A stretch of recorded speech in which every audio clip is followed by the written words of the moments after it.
Welcome to kitchen queen. இன்றைக்கி நம்ம பார்க்க போகிற ரெசிபி 4 இன்க்ரீடியன்ஸ் வச்சு ஒரு ஸ்வீட் ரெசிபி தான் பார்க்க போகிறோங்க. இது வந்து கிட்டத்தட்ட குலோப் ஜாமுன் மாதிரி தான் இருக்கும், பட் குலோப் ஜாமுன் கிடையாது. நம்ம வந்து 10 ரூபா மேரி பிஸ்கெட் பேக்கெட் வச்சு இதை நம்ம மெயின் இன்க்ரீடியன்ஸ் வந்து 10 ரூபா மேரி பிஸ்கெட் பேக்கெட் தான். இது வந்து ரொம்ப நல்லா இருக்கும், நீங்களும் வந்து செஞ்சு பார்க்கலாம். இது எப்படி செய்கிறதுன்றதை இந்த வீடியோவை நீங்கள் ஸ்கிப் பண்ணாமல் ஃபுல்லாக பார்த்தீங்கன்னா தான் புரியும். வாங்க இப்போ வீடியோக்குள்ளே போகலாம். 10 ரூபா மேரி பிஸ்கெட் பேக்கெட் வாங்கி வச்சுருக்கேன் பாருங்கள். இதுதாங்க இதனுடைய மெயின் இன்க்ரீடியன்ட். இப்போ வந்து இதை நான் நல்லா உடச்சி வச்சுட்டு மிக்ஸி ஜாரில் சேர்த்துட்டு நல்லா பவுடராக அரைச்சி வச்சுட்டேன் பாருங்கள். நல்லா நைஸாக அரைச்சி எடுத்துகிட்டு வந்துட்டேன். இப்போ 1/2 கப் அளவு தேங்காய் திருகி வச்சுருக்கேன். இதை மிக்சியில் போட்டு அரைச்சிட்டு வந்துடலாம்.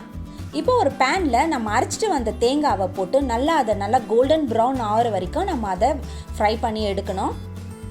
கொஞ்சம் மீடியம் ஃப்ளேம்லேயே வச்சு எடுங்க, இல்லைனா சீக்கிரம் கருகி போயிடும். இந்த மாதிரி கோல்டன் ப்ரௌன் வர வரைக்கும் நம்ம அதை வரட்டி எடுத்துட்டா போதும்.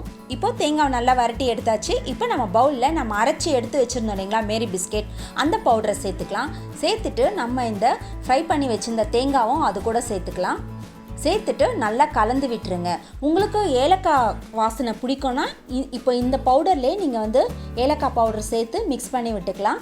இப்போ வந்து பேனில் 1 கப் அளவு சீனி சேர்த்துட்டு 1/4 கப் அளவு தண்ணி சேர்த்து நார்மலாக நம்ம ஜீரா செய்வோம் இல்லைங்களா குலோப் ஜாமுனுக்கு, அதே ப்ரொசீஜர் தான்.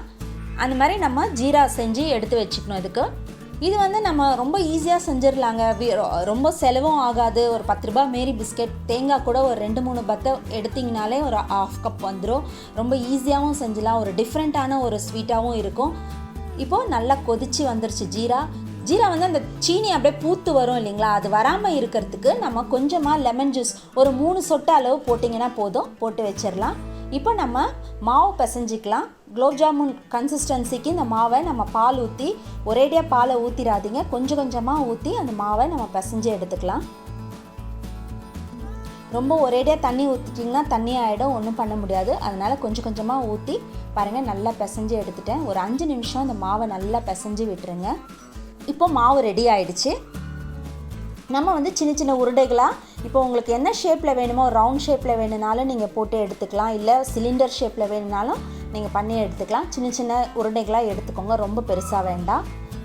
பாருங்கள், இவ்வளோ குட்டியாக எடுத்தால் போதும். ரவுண்ட் ஷேப்னால் இந்த சைஸில் எடுத்துக்கலாம், இல்லை நீங்கள் சிலிண்டர் ஷேப்னாலும் இந்த மாதிரி பண்ணிக்கலாம். நான் இன்றைக்கி சிலிண்டர் ஷேப்பில் தான் பண்ண போகிறேன்.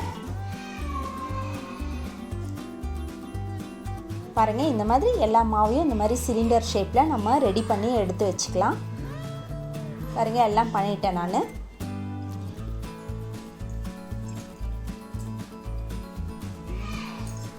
இப்போது கடாயில் எண்ணெய் ஊற்றி, எண்ணெய் நல்லா காஞ்சிருச்சு. நம்ம உருட்டி வச்சுருந்தோம் இல்லைங்களா, அதை வந்து எண்ணெயில் போட்டு, எண்ணெயை வந்து மீடியம் ஃப்ளேமில் வைங்க. இது வந்து சீக்கிரமாக கரிஞ்சிரும் போட்ட உடனே, ஏன்னா பிஸ்கெட் இல்லைங்களா, அதனால் சீக்கிரம் கரிஞ்சிரும்.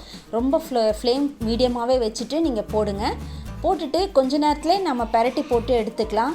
சீக்கிரம் வெந்துடும், இது ரொம்ப டைமே எடுக்காது. அதே மாதிரி எண்ணெயும் ரொம்ப குடிக்காது. போட்டு கொஞ்ச நேரத்துலேயே கலர் சேஞ்ச் ஆகிடும். அது பாருங்கள், நல்லா ரெடி ஆகிடுச்சு. இந்த மாதிரி ரொம்ப டார்க்காக வராமல் இந்த மாதிரி கொஞ்சம் கோல்டன் ப்ரௌன் சேஞ்ச் ஆனோடனே எடுத்துக்கோங்க, இல்லைனா ரொம்ப கருகி போயிடும். ரொம்ப டார்க்காக இருந்ததுன்னா கருகின மாதிரி ஆகிடும். அதனால் கோல்டன் ப்ரௌன் வந்த பிறகு நம்ம எடுத்துக்கலாம். இப்போ வந்து ஜீரா வந்து நீங்கள் முதல்ல செஞ்சிட்டீங்க. இப்போ அது ஜீரா ஆறிடுச்சுன்னா கொஞ்சம் சூடு பண்ணிவிட்டு அந்த ஜீராவில் நம்ம பொரிச்சு வச்சுருந்த இதை குலோப் ஜாமுனை அதில் போட்டுக்கலாம். அவ்வளோதாங்க, நம்மளுடைய மேரி பிஸ்கெட் குலோப் ஜாமுன் மாதிரியான ஒரு ஸ்வீட் சீக்கிரமாக சூப்பராக ரெடி ஆகிடுச்சு. நீங்களும் இதை உங்கள் வீட்டில் செஞ்சு பாருங்கள். உங்களுடைய ஃபீட்பேக்கை என்னுடைய கமெண்ட் பாக்ஸில் போடுங்க.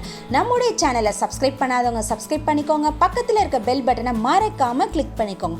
மீண்டும் உங்களை அடுத்த ரெசிபியில் சந்திக்கிறேன். Until then, bye.